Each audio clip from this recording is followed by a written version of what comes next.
हम आपको बताएंगे कि बुद्ध के नजरिए से हमारी जिंदगी की कीमत क्या है। हम में से बहुत से लोग अपनी जिंदगी की वैल्यू नहीं समझते और अपने जीवन को ऐसी चीजों में बर्बाद कर देते हैं जिनसे हमारा नुकसान ही होता है। कुछ लोग अपनी जिंदगी शराब के पीछे बर्बाद कर देते हैं, तो कुछ लड़कियों के चक्कर में और कुछ अपनी सारी जिंदगी पैसा पैसा करके बर्बाद कर देते हैं। एक बार की बात है, गौतम बुद्ध अपने शिष्यों को जिंदगी से जुड़ी अच्छी बुरी चीजों का ज्ञान दे रहे थे। सभी शिष्य उनकी बातों को बहुत ध्यान से सुन रहे थे। उन सभी में एक शिष्य ऐसा था जिसे प्रश्न पूछने की बहुत आदत थी। वो उठकर गौतम बुद्ध के पास गया और उनसे बोला, आप हमें जिंदगी के बारे में जो कुछ सिखा रहे हैं उस सब का क्या फायदा, क्योंकि हम में से बहुत से बच्चों को ये भी नहीं पता कि हमारे जीवन का मूल्य क्या है और ये जीवन हमारे लिए कितना कीमती है। पहले आप हमें ये बताइए कि इस जीवन का मूल्य क्या है। अपने शिष्य की बात सुनकर गौतम बुद्ध अपने कक्ष में गए और एक चमकता हुआ पत्थर का टुकड़ा लेकर आए। वो टुकड़ा उन्होंने अपने शिष्य को दिया और बोले, मैं तुम्हें इस जीवन का मूल्य तब बताऊंगा जब तुम इस पत्थर का सही मूल्य पता लगाकर आओगे। साथ ही ये ध्यान रखना कि तुम्हें ये पत्थर का टुकड़ा किसी को बेचना नहीं है।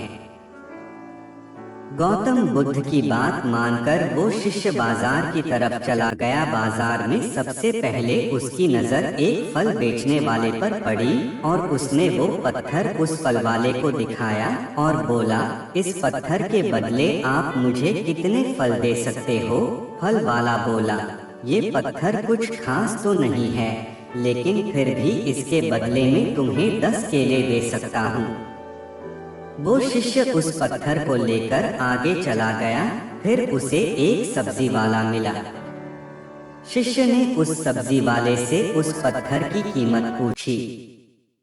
सब्जी वाले ने उस पत्थर को ध्यान से देखा और बोला, इस पत्थर की कीमत के बदले में तुम्हें ज्यादा से ज्यादा एक बोरी भरकर सब्जियां दे सकता हूँ। इसके बाद वो शिष्य उस पत्थर को लेकर एक सोने के व्यापारी के पास गया।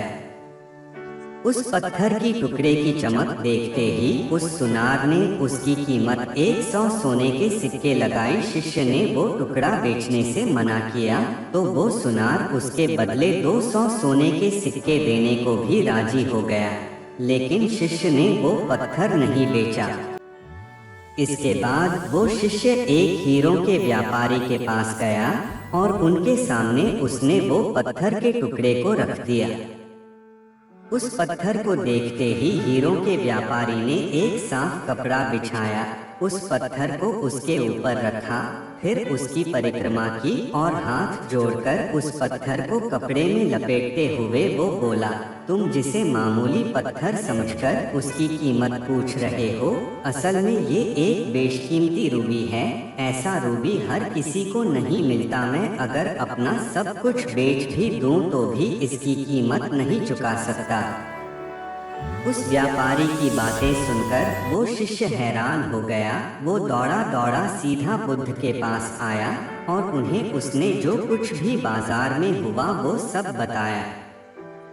उस पत्थर को देखते ही हीरों के व्यापारी ने एक साफ कपड़ा बिछाया, उस पत्थर को उसके ऊपर रखा, फिर उसकी परिक्रमा की और हाथ जोड़कर उस पत्थर को कपड़े में लपेटते हुए वो बोला, तुम जिसे मामूली पत्थर समझकर उसकी कीमत पूछ रहे हो, असल में ये एक बेशकीमती रूबी है।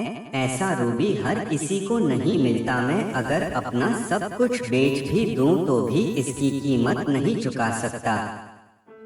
उस व्यापारी की बातें सुनकर वो शिष्य हैरान हो गया। वो दौड़ा दौड़ा सीधा बुद्ध के पास आया और उन्हें उसने जो कुछ भी बाजार में हुआ वो सब बताया।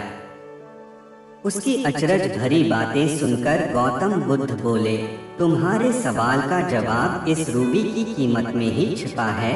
हमारा जीवन भी एक रूबी है।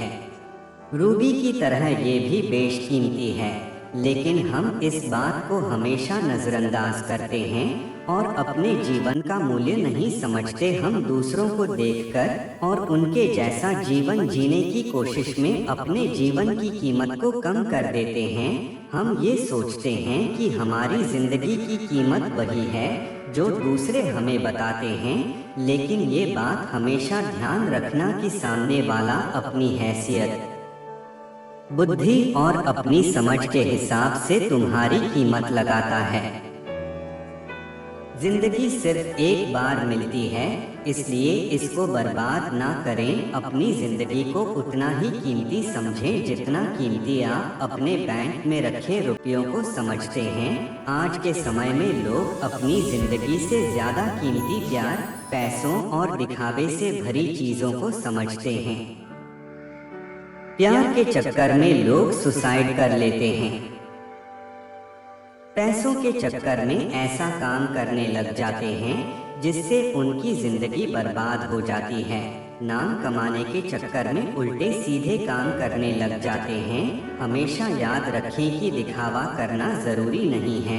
प्यार दोबारा मिल सकता है, पैसा फिर कमाया जा सकता है, लेकिन जिंदगी को फिर से पाया नहीं जा सकता। इसलिए अपनी इस बेशकीमती जिंदगी को अच्छे से जिए, हर पल का आनंद लें।